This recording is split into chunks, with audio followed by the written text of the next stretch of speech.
বলে বর্তমান শাসক গোষ্ঠী সাতক্ষীরাকে বাংলাদেশের অংশ মনে করে না। সাতক্ষীরার উপর তারা জুলুম করেছে, সাতক্ষীরার জনগণের অধিকার দেয়নি।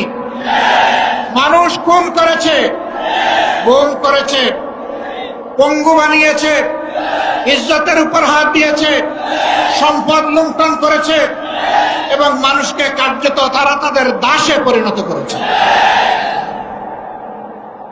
কম বেশি এই চিত্র ছিল বাংলাদেশের। সবচেয়ে খারাপ অবস্থা ছিল সাতক্ষীরা। আমরা মহান আল্লাহর দরবারে দোয়া করি, শুধু আল্লাহর দ্বীনের পক্ষ নেওয়ার কারণে যদি এই জেলার এই অবস্থা হয়ে, আল্লাহ তুমি দুনিয়া এবং আখিরাতে এই জেলার মর্যাদা তুমি বাড়ায় দাও। প্রিয় সহকর্মী বৃন্দ, বাংলাদেশ জামাতে ইসলামী আল্লাহ এবং জনগণের কাছে প্রতিশ্রুতিবদ্ধ যে এই জমিনে আমরা ইনসাফ কায়েম করতে চাই, আমরা দুর্নীতিমুক্ত একটি বাংলাদেশ গড়তে চাই, আমরা সুষম উন্নয়ন মানুষকে উপহার দিতে চাই। আমার জেলায় প্রধানমন্ত্রী আছে, তাই সব কিছু এইদিকে জোয়ারের পানিতে চলে আসবে, এই বাংলাদেশ আমরা দেখতে চাই না।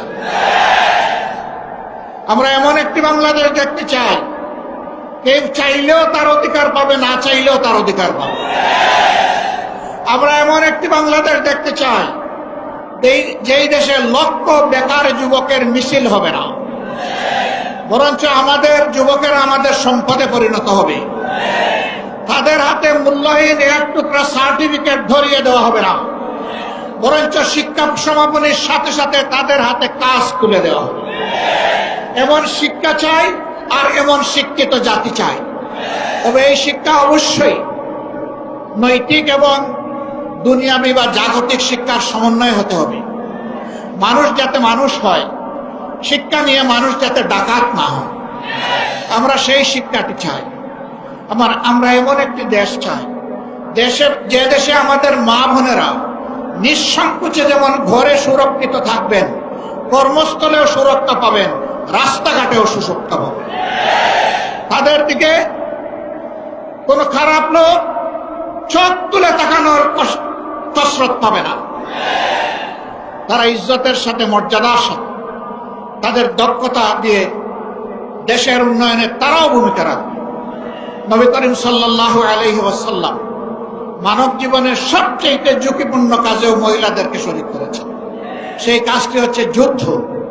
যুদ্ধে মারা পুরুষের পাশে থেকে তারাও যুদ্ধ করেছে। বিশেষ করে বদর যুদ্ধের কঠিন দিনে আমি প্রায় এই উদাহরণটা দিয়ে থাকি। যখন কাফেররা আল্লাহ রসুলের খুব কাছাকাছি চলে এসেছিল তাকে হত্যা করার জন্য, যখন পুরুষ যোদ্ধারা দিক বিদিক কিছুটা জ্ঞান হারিয়ে ফেলেছিলেন, তখন একজন মা চতুর্দিকে ঘুরে ঘুরে আল্লাহর রসুলকে বেষ্টনে দিয়ে রেখেছিলেন। যুদ্ধ যখন শেষ হয়েছে, তার শরীরে 37টা তীর ঝুলন্ত অবস্থায় ছিল, 70টা কঠিন আঘাত ছিল। রাসূল করিম সাল্লাল্লাহু আলাইহি ওয়াসাল্লাম বলেছেন, শত্রু যখন সামনের দিক থেকে এসেছে, তখন শত্রুর তীর আর আমার মাঝখানে ছিল আল্লাহর এই বান্দি। যখন পিছন দিক থেকে এসেছে, ছিল আল্লাহর বান্দি। ঘুরে ঘুরে আল্লাহ রসুলকে কিভাবে তিনি রক্ষা করবেন? ডাইনে এসেছে ডান দিকে, বামে এসেছে বাম দিকে। আমাদের সেই সর্বোচ্চ ইজ্জতের মর্যাদাবান মায়ের নাম ছিল হযরতে নুসাইবা রাদিয়াল্লাহু তাআলা আনহা। যদি যুদ্ধের এই কঠিন ময়দানে আল্লাহর রসুল তাদের জন্য কর্মক্ষেত্র সৃষ্টি করে দিয়ে থাকেন, আমরা কে তাদের হাত বন্ধ করা? আমাদের ব্যাপারে ইসলামের প্রতিপক্ষ শক্তিরা অপপ্রচার চালায়। জামাতে ইসলামী ক্ষমতায় গেলে মহিলাদেরকে ঘর থেকে বের হতে দিবে না, আর যদি দেও আস্তে করে জোর করে একটা বুরকা পরায় দেবে। জোর করে পরানো লাগবে না। যে দেশে ইসলাম কায়েম হবে, এদেশের মানুষেরা, মায়েরা আনন্দের সাথেই সেদিন তারা ইজ্জতের জন্য তাদের সম্মানের মর্যাদার পোশাক পরিধান করবেন। তারপরেও কোনো মা, কোনো বোন যদি এই পোশাকের বাইরে থাকেন, আমরা তাদেরকে কথা দিচ্ছি, নিশ্চয়তা দিচ্ছি, কারো উপর জোর কাটানো হবে না। কারণ এদেশে শুধু মুসলমানরা বসবাস করে না, অন্যান্য ধর্মের লোকেরাও বসবাস করে। তারা তো আমাদের ধর্ম যেহেতু গ্রহণ করেনি, তাদের জন্য ইসলামের প্রেসক্রাইব করা পর্দাও তাদের জন্য প্রযোজ্য নয়। তারা যদি ইসলামের সৌন্দর্যে অভিভূত হয়ে ইসলাম কবুল করে সেটা ভিন্ন কথা, তাদেরকে ইসলাম গ্রহণ করতেও কাউকেই বাধ্য করা হবে না। সম্মানিত সহকর্মী বৃন্দ, এই দেশে শুধু মুসলমানরা বসবাস করে না, হিন্দু, খ্রিস্টান, বৌদ্ধ ধর্মের লোকেরাও বসবাস করে। আমরা এমন একটি দেশ চাই যে দেশে মসজিদও পাহারা দেওয়ার প্রয়োজন হবে না, মন্দির এবং মঠও পাহারা দেওয়ার দরকার, গির্জাও পাহারা দেওয়া লাগবে না। সকল ধর্মের লোকেরা তাদের আপন আপন ধর্ম তাদের মতো করে শান্তিতে নিরাপত্তার সাথে তারা পালন করে। আলহামদুলিল্লাহ, আমাদের দেশটি সাম্প্রদায়িক সম্প্রীতির একটি চমৎকার বাগান, কিন্তু আমাদের বাগানে মাঝে মাঝে হুতুম পেঁচা ঢুকে পড়ে। এই হুতুম পেঁচাদের ব্যাপারে আমাদেরকে সতর্ক থাকতে হবে। আমরা এই সম্প্রীতি নষ্ট করতে দেব না। আমরা এমন একটি বাংলাদেশ গঠন করতে চাই যেখানে মানুষকে তার শিক্ষা কিংবা কাজের ধরন দেখে মর্যাদা দেওয়া হবে না, বরঞ্চ প্রত্যেকটা মানুষকে আশরাফুল মখলুকাত হিসেবে মর্যাদা দেওয়া হবে। আমার দেশের একজন পরিচ্ছন্নতা কর্মী, তিনিও আমার ভিআইপি। তারা যদি 3 দিনের জন্য তাদের কাজ বন্ধ করে, আমরা কেউ ঘর থেকে বের হতে পারবো না। তাদের এই কাজ, কঠিন কাজ আমি করতে পারবো না। তারা কষ্ট করে এই কাজটা আমাদের করে দেন, আমি তাদেরকে সেলিউট জানাই। সে আমার ভাই, সে আমার বোন, সে আমার এই সমাজকে চালু রেখেছে।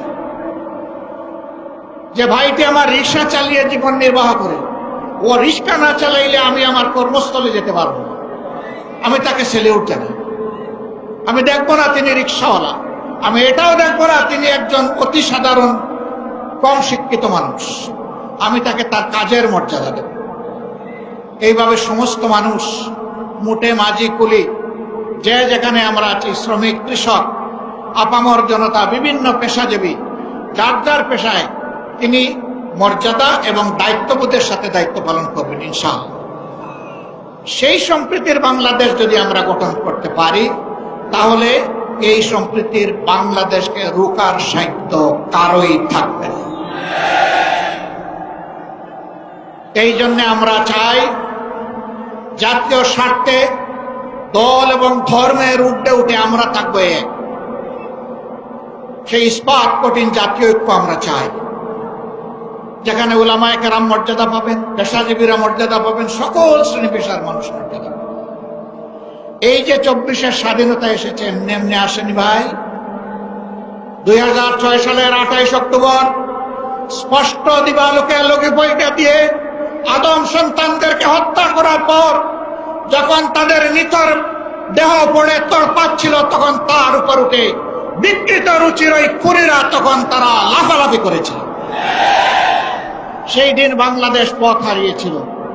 সেই পথ হারা বাংলাদেশ দীর্ঘ ত্যাগের পর আবার আল্লাহর অশেষ মেহেরবানিতে 2024 সালের 5 আগস্ট আবার তার পথে ফিরে এসেছে। এর মাঝে অনেক রক্ত দিতে হয়েছে।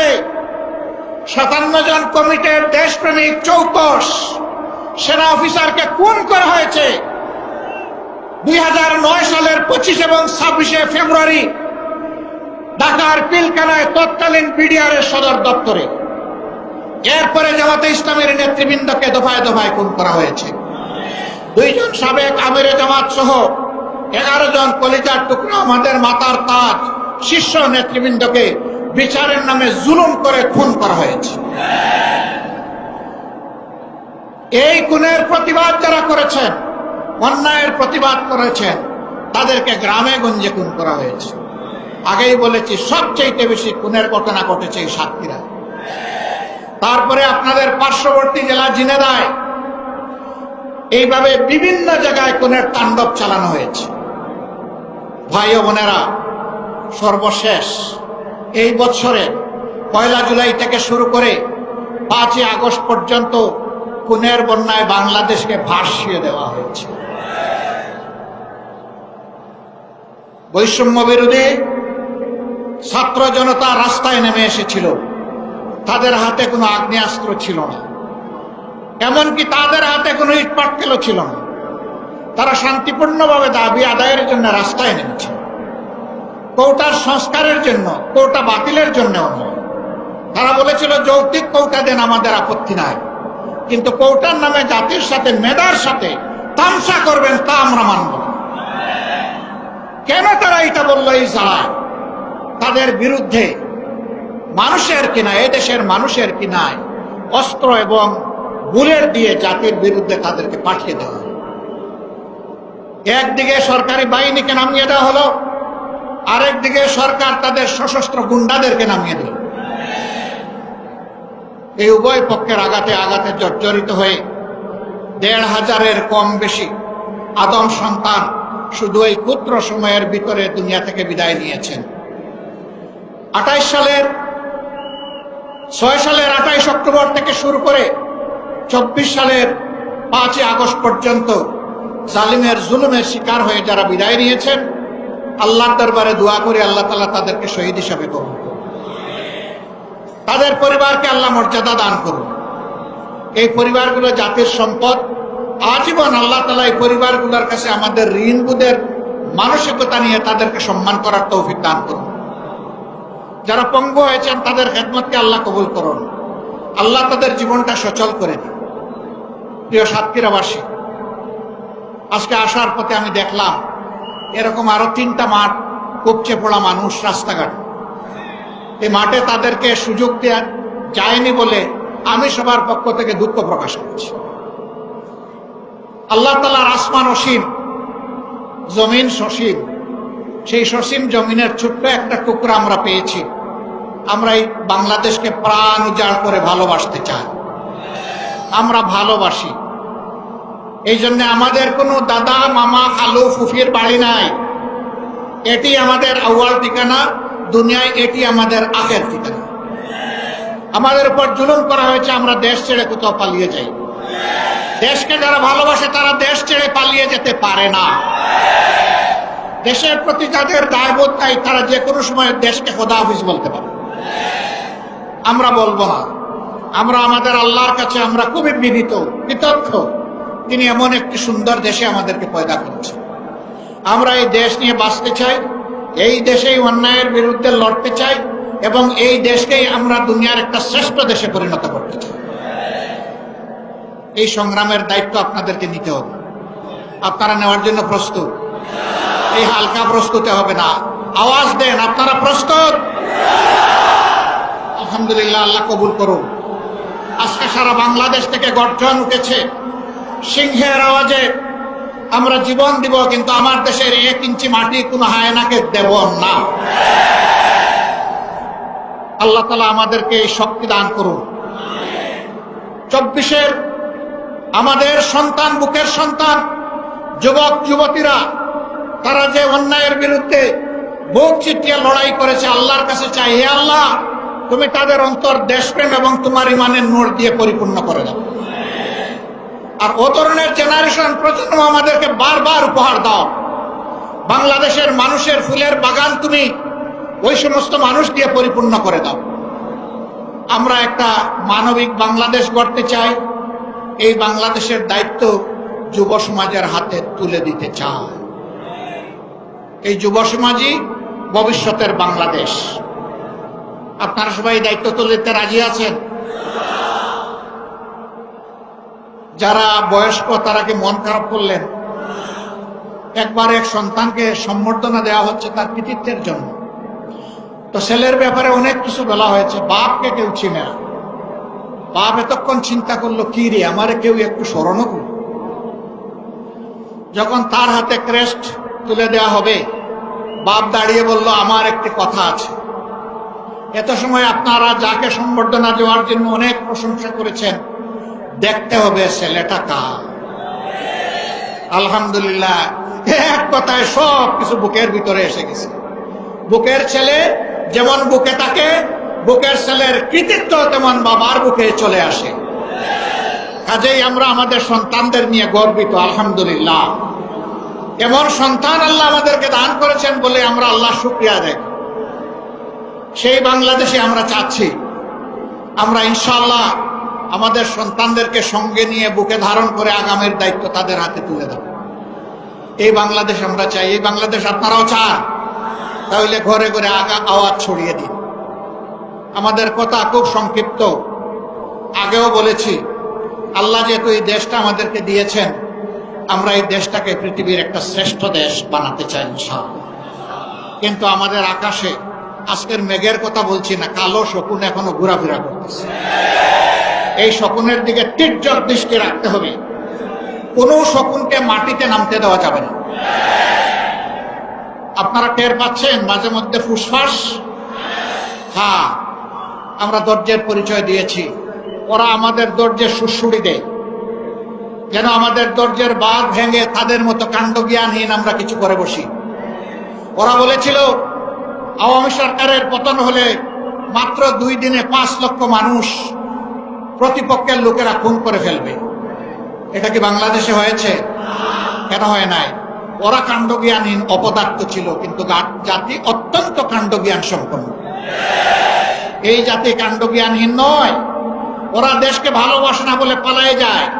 এই জাতি দেশকে ভালোবাসে বলেই ওগুলা করতে দেয়নি।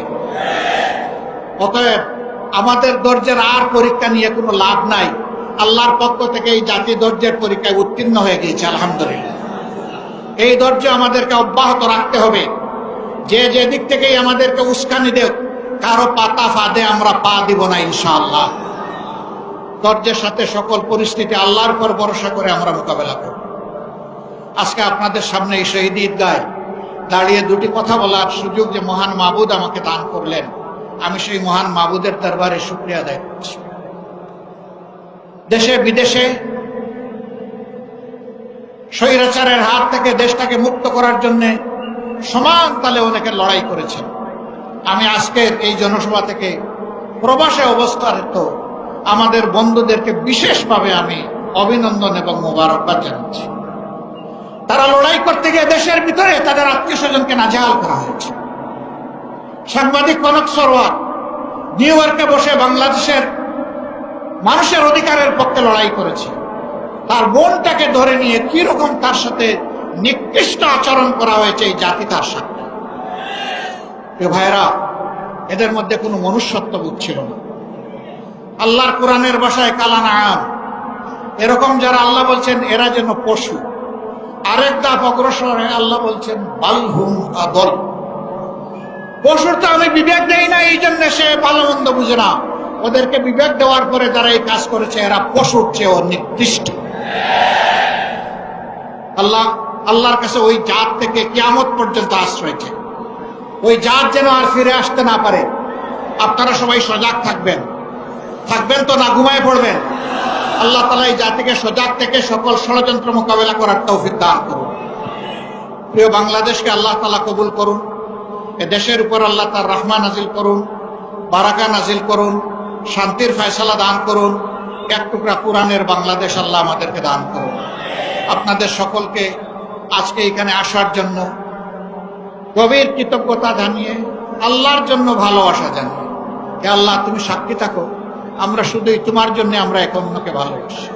হে আল্লাহ, আমাদের এই ভালোবাসাকে তোমার জান্নাতে নিয়ে যাই আল্লাহ। আমরা যেন জান্নাতেও এইরকম মহামিলনে মিলিত হতে পারি রব্বুল আলামিন। আল্লাহ তুমি আমাদের দেশটাকে একটা শান্তির দেশে পরিণত করে দাও। সবাইকে ধন্যবাদ। সাংবাদিক বন্ধুরা কষ্ট করে এসেছেন, আমাদের কথাগুলো আপনারা মেহেরবানি করে জাতি এবং আন্তর্জাতিক মহলে পৌঁছে দেবেন। আপনাদের কষ্টের জন্য আল্লাহ তাআলা আপনাদেরকে উত্তম জাযা দান করুন। আসসালামু আলাইকুম ওয়া রাহমাতুল্লাহ। বাংলাদেশ জিন্দাবাদ, বাংলাদেশ জামাতে ইসলামী জিন্দাবাদ।